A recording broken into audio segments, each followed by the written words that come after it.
What basic, children's age level fact did you only find out embarrassingly later in life? As a kid I used to think the black market was an actual place like a bazaar where all the criminals would regularly meet up.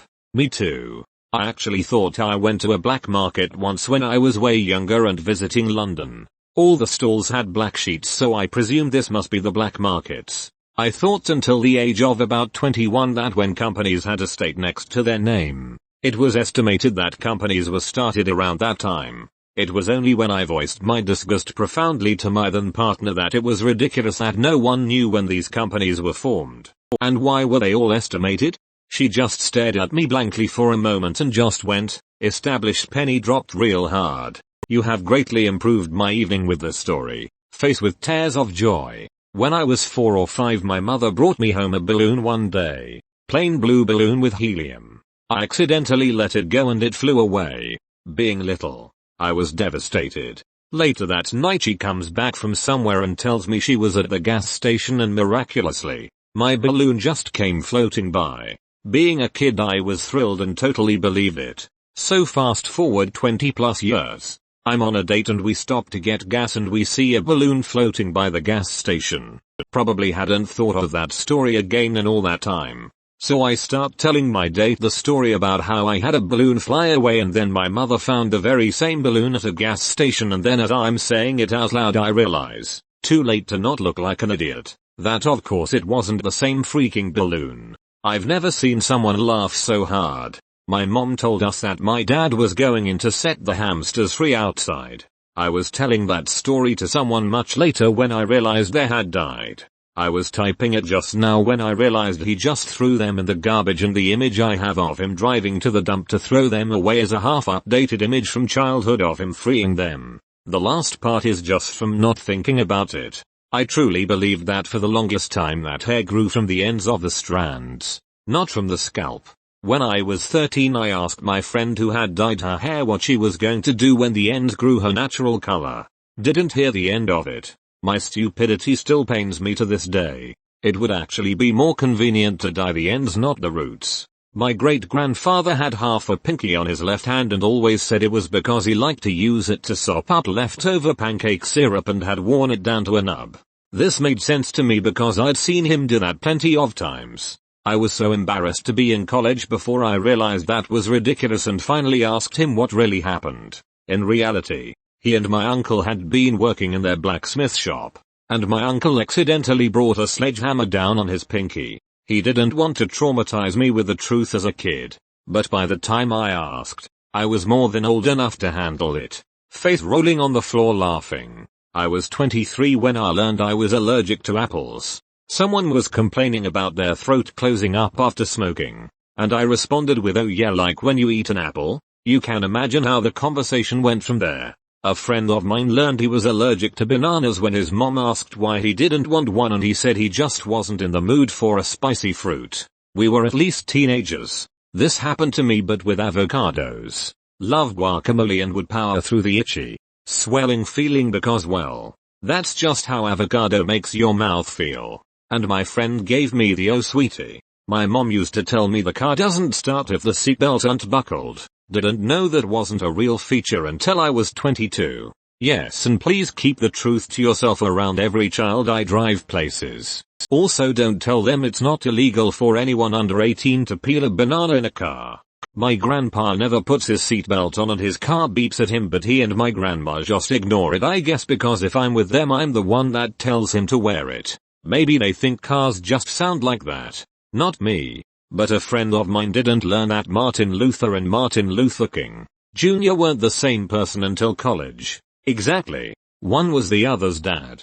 I, unfortunately, learned the difference on the first day of Lutheran confirmation class when I was 12. I was super excited to explain about human and civil rights to the other 8 kids, but I was a little off base. In college, I had a tough time trying to convince a friend that yellow dandelion flowers were the same as the white puffballs. I had to find a plant that had both stages coming from the same base. Edit. Dandelion time lapse. I have an ex who I could not convince that the yellow flower stage happens before the puffball stage. He just refused to believe me. It took me an embarrassingly long time before I realized that when a movie had a blurb from Rolling Stone, it wasn't the Rolling Stones reviewing it. I spent much too much of my life thinking the Rolling Stones created Rolling Stone the publication. I was only able to see the capital D in the Disney logo a few months ago. Not my brightest moment. I thought the Y was a P, like Disney. I thought it was some fancy French spelling. I was in my mid-20s when I casually mentioned it to my brother and he nearly choked laughing. I suffer from this too. I will never not see G. That little thing that dangles at the back of your throat onto your tonsils. It's your uvula. My roommate was 21 when he learned that cows have fur. He thought they were just skin. But wait. Did he think cows were like smooth tanned leather? Like a couch? Now I'm just imagining a cow that looks like a Sphinx cat. You. Don't add dish soap to the dishwasher. Found that 1 out of 26. I swear it's only because I grew up washing dishes by hand. Had a fun time cleaning that mistake. I'm from Pennsylvania. When they do the nightly lottery drawings on TV, they always add a reminder at the end. Benefits older Pennsylvanians every day. So, naturally, I just assumed that a lot of elderly people won the lottery. When I was a teen I made a joke to my dad about him turning 50 and having a better shot at winning the lottery. And he looked at me like I was nuts. Turns out that benefits older Pennsylvanians every day means that the lottery is a fundraiser for senior services. And here I was thinking that it meant grandma was winning millions on her scratch-offs. Similarly, I often hear about donating your car or boat to a charity who helps adults with intellectual disabilities. I truly thought they were giving the cars and boats to the actual people. I went to Lowe's and in front of everyone asked for strap-ons. The correct word I was looking for was ratchet tie-downs. My dad's not a native English speaker and he calls bungee cord strap-ons. He once asked a poor, unsuspecting Home Depot employee where to find a pack of heavy-duty strap-ons. My Russian friend went to a store looking for clothes hangers and couldn't find them, so asked the sales clerk where he could find hookers. I'm an introverted, avid reader. I can't tell you how many basic ass words I mispronounced for years until I heard someone else say them. My daughter does this. She kept talking about some place called Belgium before I realized she meant Belgium.